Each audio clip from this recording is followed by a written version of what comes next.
दोस्तों मैं आज आपसे रूट कनाल ट्रीटमेंट के बारे में बात करूंगा क्योंकि जब भी आपके कभी दांत में दर्द होता है, पानी लगता है, बहुत ज़्यादा दर्द होता है तो आप डेंटिस्ट को दिखाने जाते हैं। तो आपको सजेस्ट करते हैं कि इस दांत में रूट कनाल ट्रीटमेंट करा लीजिए जिससे कि आपका ये दांत बच जाएगा। तो रूट कनाल ट्रीटमेंट होता क्या है, कैसे होता है, ये हम आपको बताना चाह रहे हैं जिससे कि ये चीज़ आपको आसानी से समझ में आ सके। तो सबसे पहले हम आपको दिखाते हैं कि ये देखिए, ये हमारे दांत है, ये हड्डी है, ये दांत हड्डी में ऐसे लगा होता है। तो इस दांत का जो ऊपर का पोर्शन होता है इसको क्राउन बोलते हैं, और जो हड्डी के अंदर का पोर्शन होता है उसको रूट बोलते हैं। जो दांत का ऊपर का पोर्शन क्राउन होता है उसमें इनेमल होता है, ये देखिए जैसे इनेमल ये पूरा वाइट कलर का होता है, और ये हड्डी से भी मजबूत होता है, हम लोग की हड्डी से भी मजबूत होता है। और इसके अंदर डेंटिन की लेयर होती है, जैसे कि आप ये देख रहे हैं, ये पूरी डेंटिन की लेयर है, यहाँ से लेकर के पूरी यहाँ डेंटिन की लेयर होती है, ये सेकेंड लेयर होती है। और इसके बाद जो इसके सबसे अंदर आप देख रहे होंगे रेड रेड जो दिखाई दे रहा है, ये हमारा पल्प का एरिया होता है। ये पल्प होती है, इसी से दांत में सेंसिटिविटी फील होती है, इसी से पेन फील होता है। और ये जब तक वाइटल होती है, जिंदा होती है, तो हमें दांत सारे सेंसेशन फील कराता है और हमें पता चलता है कि दांत हमारा जिंदा है और वो ठंडा गर्म लग रहा है, वर्क कर रहा है। और जैसे दांत में ये तो हो गए इसके पार्ट। और अगर दांत में जब भी कभी कीड़ा लगता है तो ऊपर जैसे आप देख रहे होंगे, ये जो बनावट होती है, यहाँ से कीड़े लग सकते हैं या यहाँ कहीं साइड से भी कीड़े लग जाते हैं। तो जब भी कीड़े लगते हैं तो इसमें हमको ठंडा गर्म पानी का एहसास होने लगता है, या कभी बहुत ज़्यादा दर्द होने लगता है। तो ऐसी सिचुएशंस में हम जाते हैं डेंटिस्ट को दिखाने, तो बोलते हैं रूट कनाल ट्रीटमेंट करा लो। तो ऐसी सिचुएशन में होता क्या है कि जब हमारे दांत में कीड़ा लगा हुआ है तो हम ऊपर से ड्रिल करते हैं, हमारे पास बर्स होती है, डायमंड बर्स।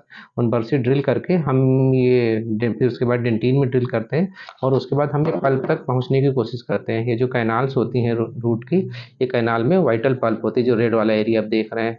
तो रूट कैनाल ट्रीटमेंट ऊपर से ड्रिल करके फिर उसके बाद हमारी फाइल्स होती हैं, अलग अलग साइज़ की, अलग अलग नंबर्स की फाइल्स आती हैं, जिससे कि हम यहाँ से ऊपर से डाल करके फिर इसमें सफाई करते हैं। जितनी भी ये नसें होती हैं उन नसों को हम निकाल देते हैं। और ये 2-3 सीटें, आरसीटी जो रूट कनाल ट्रीटमेंट होता है इसके लिए 2-3 सीटिंग्स की ज़रूरत होती है, जिसमें कि हम जैसे फर्स्ट सीटिंग में पूरा पल्प निकालते हैं, फिर उसकी बीएमपी करते हैं, बायोमैकेनिकल प्रिपरेशन करते हैं, इरिगेट करते हैं, मेडिसिन डालते हैं जिससे कि इसका जो भी पेन है, अंदर जो भी इन्फेक्शन है वो सब खत्म हो जाए।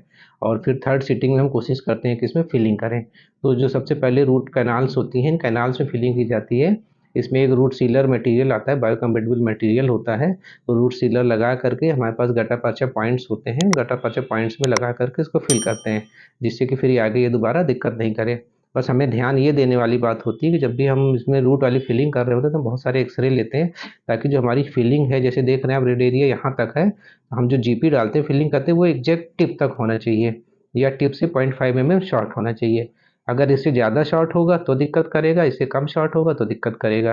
तो ये चीज़ हमें हमेशा ध्यान रखना है। और ये इसको भर करके रूट कैनाल में मटेरियल भर करके फिर इसको हम सील कर देते हैं, गर्म करके उसको हीट करके सील कर देते हैं।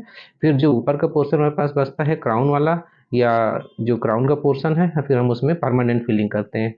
इस तरीके से 4 सीटिंग में रूट कैनाल ट्रीटमेंट कंप्लीट हो जाता है। और फिर बाद में उसमें हमें कैप लगानी होती है। जब आप उस दिन कुछ दिन खाना ना खा के देख लेंगे, उसका पेन खत्म हो जाएगा, तब फिर हम उसमें कैप लगाएंगे। तो ये होता है पूरा रूट कैनाल प्रोसीजर।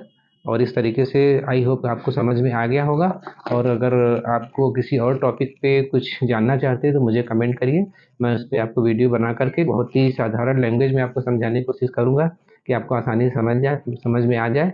और अभी तक अगर आपने हमारा चैनल लाइक नहीं किया है, सब्सक्राइब नहीं किया है, तो आप प्लीज़ ज़रूर कर लें, जिससे कि हम आपको इस तरीके की इन्फॉर्मेटिव वीडियो देते रहें और आपको किसी भी तरह की दिक्कत ना हो।